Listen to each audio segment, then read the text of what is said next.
We're going to tie this this midge pattern right here. I call this a snowshoe midge because instead of a hackle, it's a snowshoe in a dubbing loop, and it's a cool little technique that maybe you haven't seen before, and it's pretty easy to do, and it's cheap. So let's get to it here. The hook I'm using is this one. It's a Sprite. It's a 16. It's a S1401 all-purpose dry. I would say this is the biggest you're going to tie it. Usually I'm doing 18, 20, 22, but you know, it's basically as small as I can go.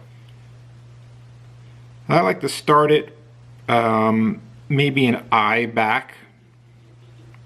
The body is it's a peacock eye stripped. This one happens to be bleach actually.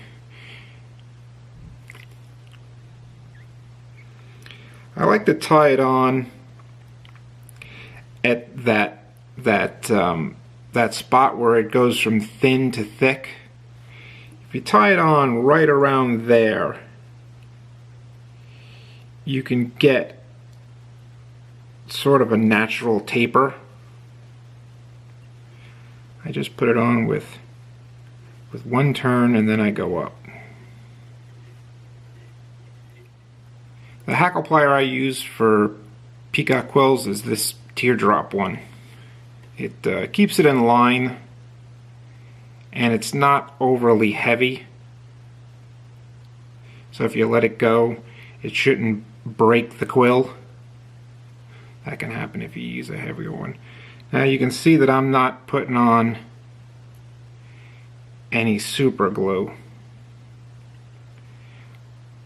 I'm not really a fan of super glue on peacock eyes because if something were to happen, like it breaks or, you know, I don't know, I just feel like I don't turn it on even enough, I can't go back.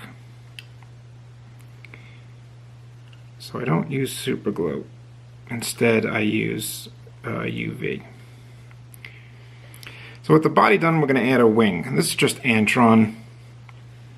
Don't use the whole, you know how it comes in like a pretty big strip. Don't use that much. Maybe use half of it.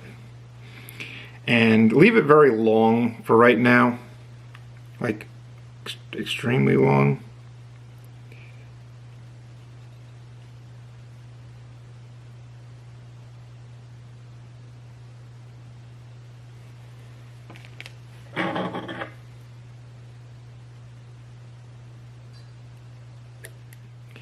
And we're going to make a dubbing loop.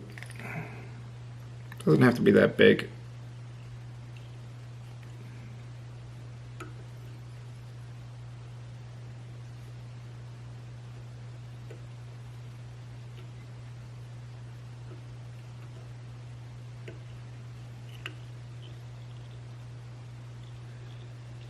And bring it to the front. This is the dubbing loop tool I use for this. Those ones that have the weight on it, those are great, but I would use them for something with stronger thread because, you know, it's possible if you spin it too quick you could just snap the thread if it's a 12-0 like this. Not that this isn't strong, it's strong, but it's not like weighted dubbing tool strong. Then we get our snowshoe rabbit. This one happens to be Nature Spirit. It's in black. You can use white. You can use gray. I think all that works fine. You don't need that much. You don't need that much at all. Get your loop. Put it as close to the top as you can. And then tap it and that'll spread it out.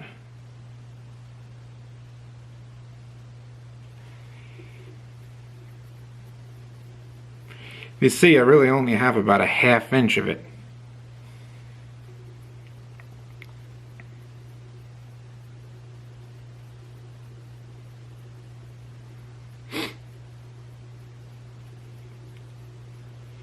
That's really it. And we're going to do, I mean, 1.5 turns is really all you need. It looks like a mess right now, but that's all right.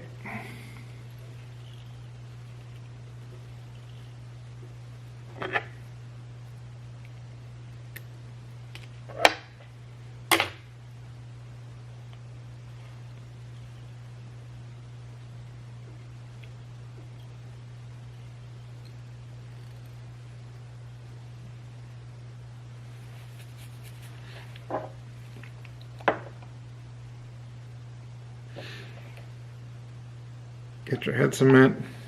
Barely put any on there.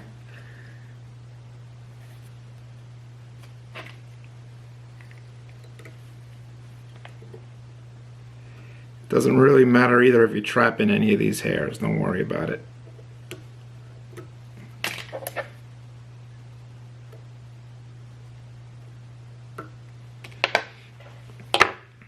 Now this is why we left it long. You hold this and you take all this and you bring it forward.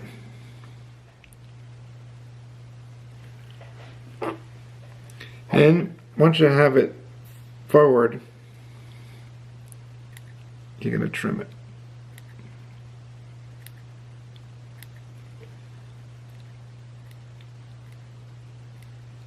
Leave it long at first until you get it to where you like it. It's almost like deer hair in a way.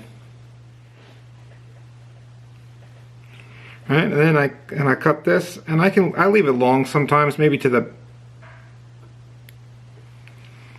back of the hook is alright.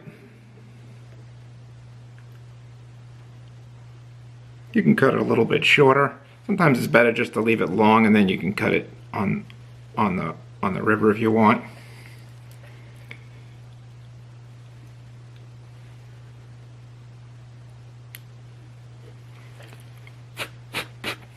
So there it is, Snowshoe Midge. It's a good little variation.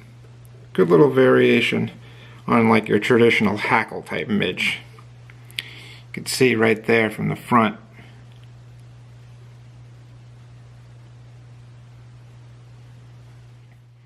Now another good thing about Snowshoe Midge instead of a hackle is that you can get any color you want. And this one happens to be black, obviously, but if you wanted to replace any hackle from any fly with a dubbing loop Snowshoe Midge hackle, you can do it. And it's not going to cost as much as it would for just a regular. Let's say you wanted I don't even know, a green. Let's say you wanted a dark green color because you wanted to make a green drake wing. If you bought a neck with that color on it, I mean, it could cost you $30, $40, $50. A dry fly neck in that color, and maybe you only tie up a dozen or two. But this snowshoe cost me $6 right here. $6, and that's a lot easier of an investment to make as opposed to an entire neck dyed a color. All right, thanks.